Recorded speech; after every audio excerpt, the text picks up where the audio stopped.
My name is Marissa. I am 31 years old, and at my sister's wedding, my father stood up in front of hundreds of guests, declared I would inherit nothing, and tried to humiliate me, unaware that I already owned everything he thought he controlled. The ballroom glittered with chandeliers that night, each crystal dripping light across tables dressed in white linens and roses. Laughter hummed under the clink of champagne glasses. I sat alone near the back, a glass of water in hand, my satin dress feeling tighter by the minute. Then Dad rose from his chair at the head table, his tux stretched taut over his broad chest. He tapped a spoon against his glass, silencing the room. "Ladies and gentlemen," he said, raising his drink, "I have news. The Dalton family business, Dalton Gateworks, has been sold. $40 million. A new chapter for us all." Polite applause rippled. My stomach tightened.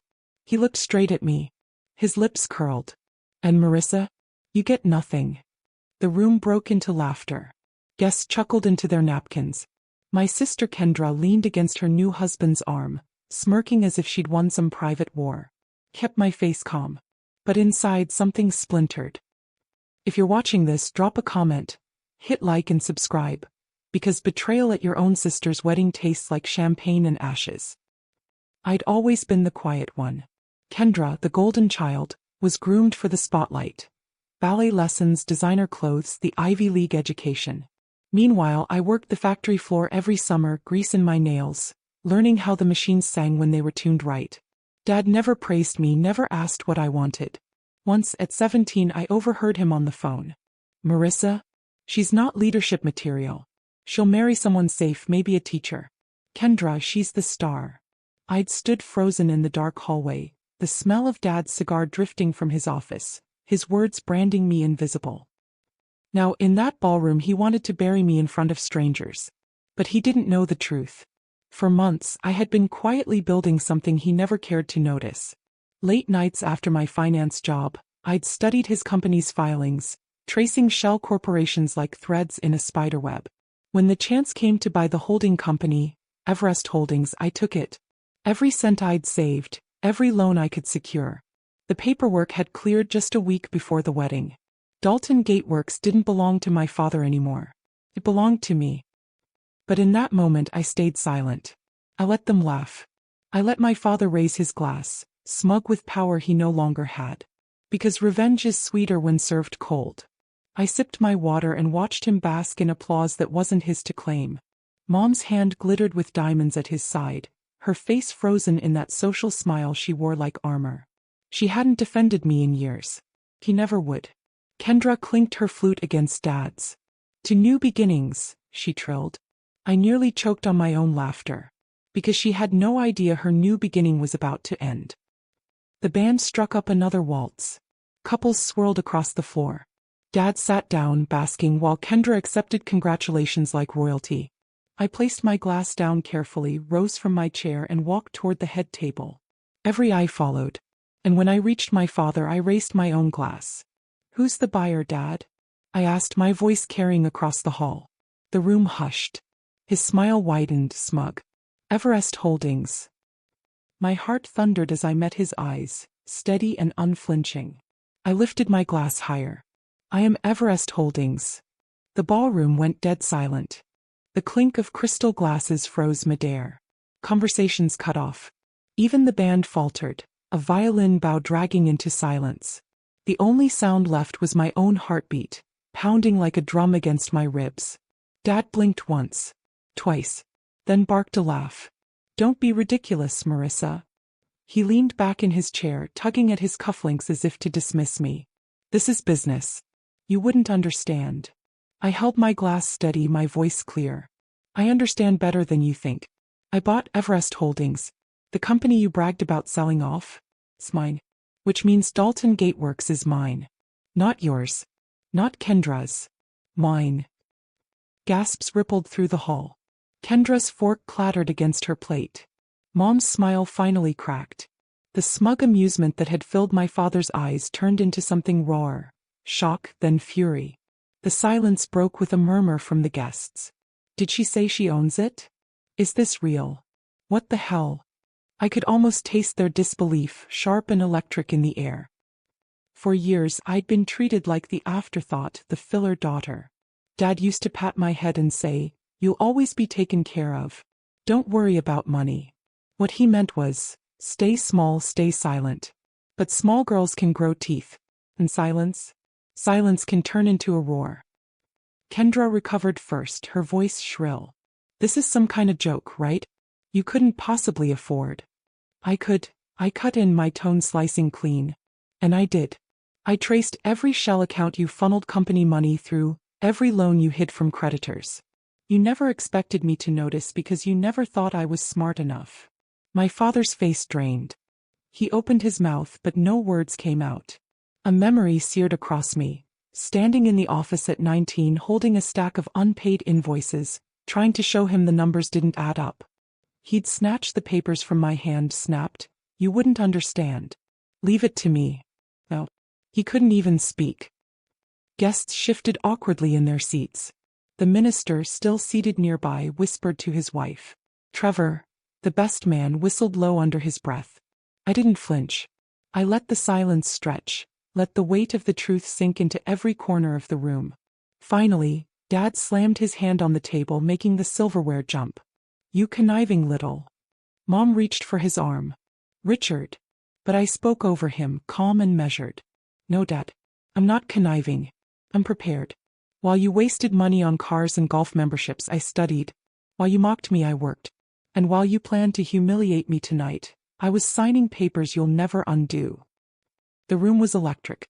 I could feel the tide turning, guests leaning in, eyes darting between me and my father like spectators at a prize fight. Kendra stood, her veil slipping askew as she hissed, "You ruined my wedding." I looked her dead in the eye. "No, Kendra. Dad did that when he decided to turn this night into his victory lap. I just told the truth." Her lips trembled, mascara smudging as she fought to hold her composure. The golden child crumbling. And then from the back of the room a voice rang out. "If what she says is true, then the Daltons aren't the owners anymore. Marissa is." Heads whipped toward the speaker. It was the company's lead attorney, who had apparently been invited as a guest. He adjusted his glasses, gaze sharp. "I saw the transfer filings last week.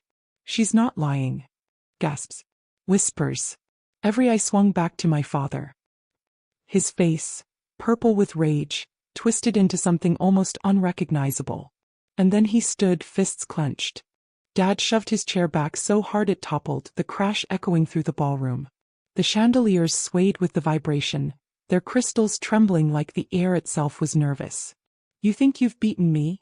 he roared, his voice booming across the hall. "You think you can humiliate me in front of my friends, my colleagues at your sister's wedding?" All eyes were on him now, but not the way he wanted. Guests weren't admiring him, they were recoiling. A few even pulled out their phones, recording. His power was slipping and he knew it.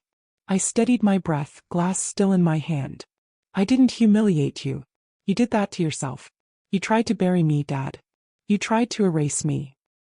The words dragged me back to my 21st birthday dinner, when he toasted Kendra for getting into Yale but ignored the internship I had landed. Mom smiled, guests clapped, and I sat in silence, the candle wax dripping onto my plate. I'd swallowed the hurt then, but it had festered. Now I wasn't swallowing anything. Kendra jumped between us, her voice sharp, shrill. "Enough. Dad, don't let her ruin this. This is my night.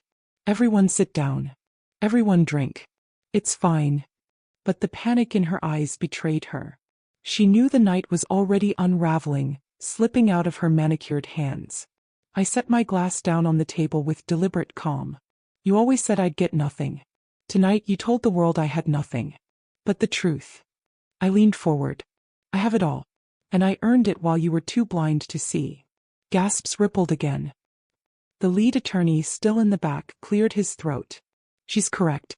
I reviewed the filings myself. Dalton Gateworks is officially under Everest Holdings, registered to Marissa Dalton." Murmurs rolled through the crowd like waves breaking. Mom's hand shook as she reached for Dad's sleeve. "Richard, sit down. People are watching." But he shook her off, face twisted, jaw tight. "No. They'll see what happens when someone betrays this family." Betrayal. That word always came so easily to him, as if disagreeing was treason. The memory hit like a punch. 14 years old, standing in the garage after refusing to cover for Kendra when she'd crashed Dad's car. His voice thundered, "You betrayed your sister. You betrayed me. Betrayal for telling the truth. And now here we were again." Kendra grabbed his arm, panicked. "Dad, stop. Please." But he wasn't listening. His fists curled, his shoulders heaved, and his eyes burned into me like he wanted to strike me down right there at the head table. I met his gaze. Calm. Unflinching. "If you touch me, you'll be doing it in front of half this city, and 20 different iPhones." He froze. He knew it was true. The guests, the cameras, the witnesses. It was no longer his private kingdom where abuse could be hidden behind doors. The silence that followed was thick, suffocating. Then from one of the front tables a voice cut through. Aunt Elaine, Dad's older sister, leaned forward with her wine glass. "Maybe it's time everyone realized Richard isn't the empire builder he pretends to be. Maybe Marissa is the only Dalton with the brains to keep this company alive." Heads nodded. Whispers of agreement spread like fire. The power balance shifted in that instant, away from Dad toward me. His face purpled deeper, veins straining. He grabbed his champagne glass and hurled it at the floor, where it shattered into 1,000 glittering pieces. The room gasped. Mom covered her mouth. Kendra whimpered. And I stood there, steady as stone, knowing the fight wasn't over. Because my father had just declared war. The shards of glass glittered across the marble like fallen stars, sharp and dangerous. My father's chest heaved, his hands trembling with rage as he stood over the wreckage he'd made. "War?" he growled, glaring at me as though no one else existed. "You don't know what you've started, Marissa." I met his stare, my voice low but steady. "No, Dad. I finished what you started when you tried to erase me tonight." Guests whispered frantically. Some rose from their seats, ready to leave, their designer heels clicking across the marble. Others leaned in, captivated by the spectacle, phones angled to capture every word. Mom pressed trembling fingers to her pearls, her voice shaking. "Richard, stop this. Please. People are watching." "Good," he spat. "Let them watch." Kendra tried to salvage the moment, stepping forward in her lace gown, her makeup streaked from tears. "Please," she begged, her voice cracking. "This is supposed to be my night. Can't we just pretend none of this happened? For me." Her plea might have worked once. When we were kids, everything had to be about her. I was always the one told to bend, to swallow, to give up my slice of cake so Kendra could have more. But not tonight. I turned to her, my tone firm. "Your night ended the moment Dad decided to use it to humiliate me. Don't point the blame at me, point it at him." Her face crumpled, torn between loyalty to the man who spoiled her and the reality unspooling in front of everyone. From the back of the room, Aunt Elaine's voice cut through again. "She's right, Kendra. Your father caused this, not Marissa. He's been losing control for years." Dad's head snapped toward her. "Shut your mouth, Elaine." But Elaine didn't flinch. She raised her glass. "Everyone here knows the truth. Richard was never the genius, he just barked the loudest. The real brain sat quietly and endured. Until tonight." Eyes turned toward me. I felt the weight of them, heavy but empowering. For the first time in my life, I wasn't invisible. Dad's face twisted. "You think you can turn them against me? You think you can embarrass me at my daughter's wedding?" "Dad," I said, calm but cutting, "you embarrassed yourself. You announced the sale without knowing who the buyer was. That's not strength, it's weakness. And weakness doesn't scare me anymore." The words felt like steel in my mouth, unyielding. A memory surged, the night I left for college. He hadn't even come to the door. From the den, through a cloud of cigar smoke, he'd muttered, "Don't waste our money, Marissa. You'll quit halfway like everything else." I had stood in the driveway, my acceptance letter trembling in my hands, wondering if he'd ever see me as more than a disappointment. Now, in front of hundreds, I made sure he saw. Kendra burst into sobs, clutching her husband's arm. Guests stood, torn between leaving and witnessing history. The air buzzed with tension, sharp as the broken glass at our feet. Dad stepped closer, voice dropping into a growl. "You'll regret crossing me." I leaned in, close enough for only him to hear, though I knew microphones on phones might catch it anyway. "No," I whispered. "You'll regret underestimating me." His jaw clenched, his fists tight, but he didn't move. For the first time I saw fear behind the fury. And then the doors to the ballroom opened. A man in a navy suit strode in, briefcase in hand, his voice carrying like thunder. "Apologies for the interruption. I'm with Everest Holdings. I believe some clarifications are in order." The room erupted in murmurs as every head turned toward him. The man in the navy suit strode to the head table, his polished shoes clicking against marble, the briefcase swinging at his side. He had the steady confidence of someone who carried power in ink and contracts, not fists and rage. He set the briefcase down, clicked it open, and withdrew a folder thick with documents. "My name is Thomas Beckett, legal counsel for Everest Holdings." His eyes swept the crowd, then landed squarely on my father. "And just to clear the air, yes, Marissa Dalton is the registered majority shareholder. Dalton Gateworks belongs to her." The word struck like a hammer. Gasps rippled across the ballroom. Someone dropped a glass. It shattered across tile. Dad's face drained of color. "This is a family business," he barked. "You can't just waltz in here and hand it to her. I built this from nothing." Thomas didn't flinch. "Actually, sir, you sold it. You signed the paperwork without reading who the buyer was. Everest Holdings acquired it legally, and Marissa is Everest Holdings." He lifted one of the stamped documents high for all to see. "She owns controlling interest. Effective immediately." The ballroom buzzed with murmurs, sharp and crackling. Mom's lips trembled, her hand frozen on her pearls. "Richard, tell him he's wrong." But Dad had no words. Just silence and the faint tremble of a man who'd realized the empire he'd used to prop up his pride wasn't his anymore. Kendra staggered to her feet, her veil sliding askew. "This can't be happening. It's my wedding and she's ruining everything." Her mascara streaked down her cheeks as she spun toward me. "You always envied me, Marissa. Always waiting for a chance to steal the spotlight." I stared at her, my voice calm, controlled. "I never wanted your spotlight, Kendra. I wanted respect. And I earned it the hard way." Her sobs echoed, swallowed by the stunned silence of guests too fascinated to leave.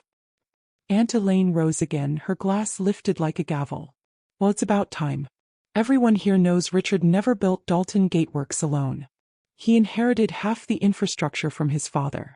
Marissa actually worked the floor. She deserves it." The nods from around the room came slow but steady.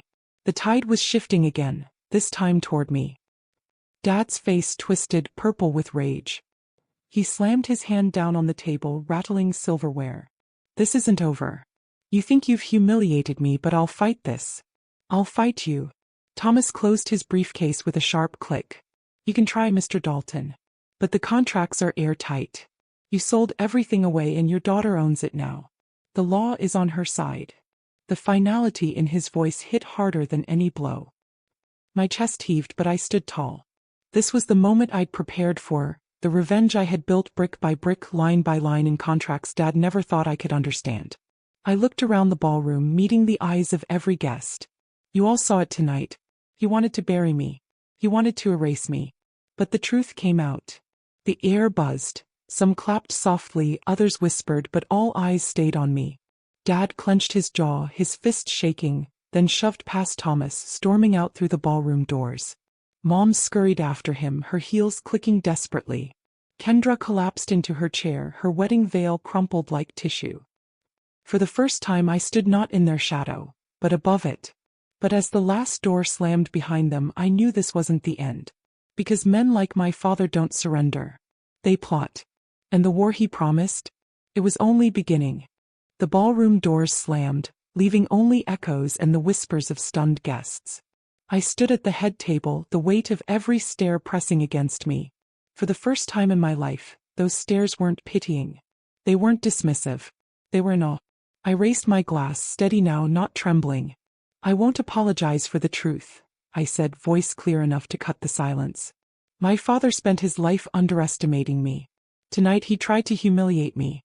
But Dalton Gateworks belongs to me now. And unlike him, I know how to take care of what I've earned."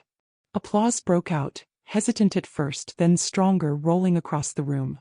The chandeliers glittered as if even they approved. Later, after the cake had been cut and the guest had drifted away, I walked alone through the quiet ballroom. Rose petals littered the floor. My heels clicked softly on marble. I let out a breath I didn't know I'd been holding. Aunt Elaine found me there, sipping from a half-empty glass of champagne. "Proud of you, Marissa," she said. "You stood up to him the way none of us ever could." I smiled faintly. "He'll come after me. You know he will." Her eyes softened. "Then let him try. You've already won." But that night, lying awake in my hotel room, I felt the weight of everything settle in. I'd exposed my father, shattered my sister's illusions, and taken the company out from under their noses. Revenge wasn't loud fireworks. It was quiet, steady, permanent. Still, old wounds ached. I remembered being 9 years old, standing in the driveway in the rain, waiting for Dad to pick me up after school. He never came. Mom told me he was too busy with the company. That's when I learned I came second to his empire. And now the empire was mine. The weeks that followed were brutal. My father tried everything: angry voicemails, lawyers, even leaking stories to the press about me being an unfit daughter. But the contracts Thomas secured held strong. Every attempt he made collapsed under its own weight. Kendra went silent, hiding behind the mess of her ruined wedding. Mom sent me one message, just one. "You could have shown mercy." I didn't reply. Mercy had never been offered to me. Instead, I poured myself into the company, walking the factory floor, shaking hands with workers who looked at me with cautious hope. For the first time, they had a leader who saw them, not just their output. I remembered their names, their families, their stories. I knew what it felt like to be overlooked, and I swore they never would be again. Slowly, Dalton Gateworks began to shift, to grow. Not as my father's legacy, but as mine. Months later, I stood on the balcony of the company's main office, watching the sun dip over the skyline. My reflection in the glass was different now, steadier, stronger. Not the invisible daughter anymore. A text pinged on my phone. "Aunt Elaine again, he's still fuming. Still blaming everyone but himself." I typed back, "Let him. His empire was never his to begin with. It was built on other people's backs. Now it stands on mine." I set the phone down, breathing in the night air. And for the first time in my life, I felt free. To anyone listening now, have you ever faced betrayal? Share your story in the comments. And don't forget to subscribe. Because sometimes the sweetest revenge isn't shouting. It's simply standing tall while the people who tried to break you crumble. I lifted my glass to the skyline, whispering to the night. I owned it all in the end.